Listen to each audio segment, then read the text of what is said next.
SASDOவின் பிரதான செய்திகள்.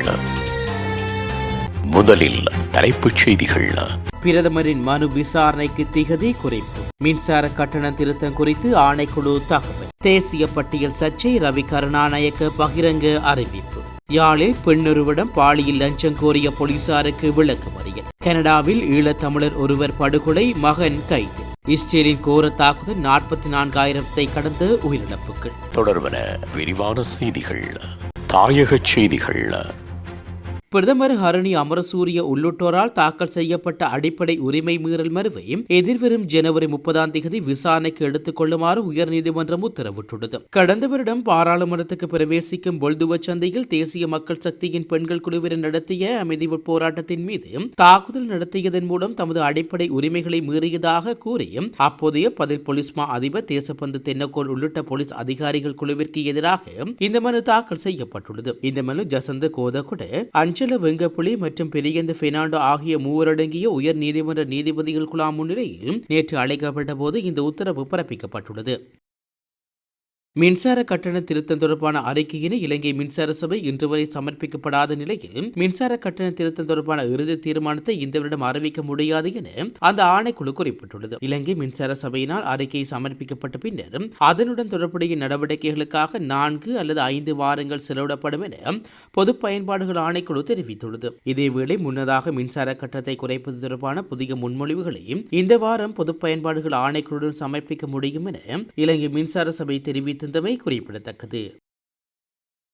எமது கட்சியில் உள்ள இருவரின் சுயநலத்துக்காக முழு கட்சியையும் பலிகெடுக்க முடியாது என நாடாளுமன்ற உறுப்பினர் ரவி கருணாநாயக்க பகிரங்கமாக அறிவித்துள்ளார். ரவி கருணாநாயக்காவின் தேசிய பட்டியல் சர்ச்சை தொடர்பில் ஊடகங்களுக்கு கருத்து தெரிவிக்கும் போதே அவர் இந்த விடயத்தை கூறியுள்ளார். தனது நாடாளுமன்ற உறுப்பினர் பதவி தொடர்பான அனைத்து சட்டத்திற்கும் ஆகவே மேற்கொள்ளப்பட்டதாக அவர் விளக்கம் அளித்துள்ளார். உறுப்பினர் பதவி தொடர்பில் பிரச்சினை இருப்பின் அதனை சட்ட ரீதியாக கையாள வேண்டும் எனவும் அது 2 அல்லது 3 பேரின் தனிப்பட்ட நோக்கத்துக்காக பொய்யான கருத்துக்களை உள்ளடக்கப்படுவதாக குற்றம் சுமத்தியுள்ளார். மேலும் 2 நபர்களுக்காக ஒட்டுமொத்த கட்சியையும் பலிகடாக்குவதையும் அனுமதிக்க முடியாது என்றும் கூறியுள்ளார்.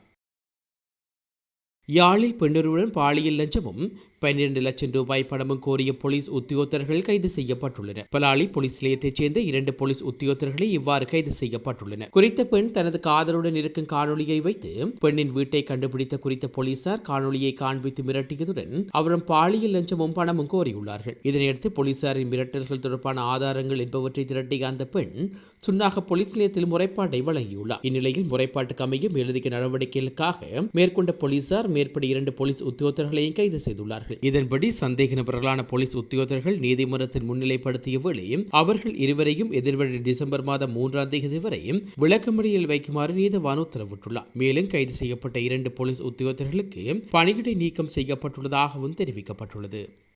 உலகச் செய்திகள். கனடாவில் ஈழத்தமிழர் ஒருவர் கத்தியால் குத்தி கொலை செய்யப்பட்டுள்ளதாக டொரண்டோ போலீசார் தெரிவித்துள்ளனர். யாழ்ப்பாண பகுதியை சொந்த இடமாக கொண்ட 66 வயதான நபரே இவ்வாறு கொலை செய்யப்பட்டுள்ளார். ஸ்காபரோ பகுதியில் வசித்து வந்த வீட்டில் வைத்து குத்தி கொலை செய்யப்பட்டுள்ளதாக போலீசார் தெரிவித்துள்ளனர். சம்பவ தொடர்பில் 32 வயதான மகன் கைது செய்யப்பட்ட நிலையில் போலீஸ் காவலில் வைக்கப்பட்டுள்ளார். தனிப்பட்ட பிரச்சினை காரணமாக மகன் மனநிலை பாதிக்கப்பட்ட நிலையில் இருந்ததாக தெரிவிக்கப்பட்டுள்ளது.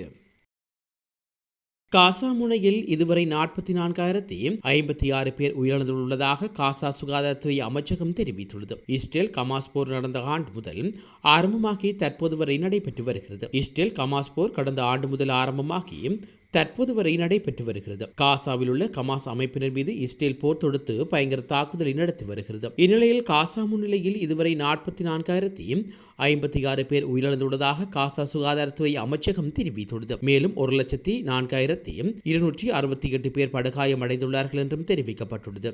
இஸ்ரேல் கமாஸ் இடையிலான போரில் உயிரிழந்தவர்களின் பாதிக்கும் மேற்பட்டோர் பெண்கள் மற்றும் குழந்தைகள் என்றும் கூறப்படுகிறது. போரில் இதுவரையில் கமாஸ் ஆயுத குழுவைச் சேர்ந்த 17,000 பேர் கொல்லப்பட்டுள்ளதாக இஸ்ரேல் தரப்பில் தகவல்கள் வெளியிடப்பட்டுள்ளது. மீண்டும் தலைப்புச் செய்திகள். பிரதமரின் மனு விசாரணைக்கு திகதி குறைப்பு. மின்சார கட்டண திருத்தம் குறித்து ஆணைக்குழு தகவல். தேசிய பட்டியல் சர்ச்சை. ரவி கருணாநாயக்க பகிரங்க அறிவிப்பு. யாழில் பெண்ணொருவிடம் பாலியல் லஞ்சம் கோரிய போலீசாருக்கு விளக்கமறியல். கனடாவில் ஈழத்தமிழர் ஒருவர் படுகொலை, மகன் கைது. இஸ்ரேலின் கோர தாக்குதல் 44,000 கடந்த உயிரிழப்புகள்.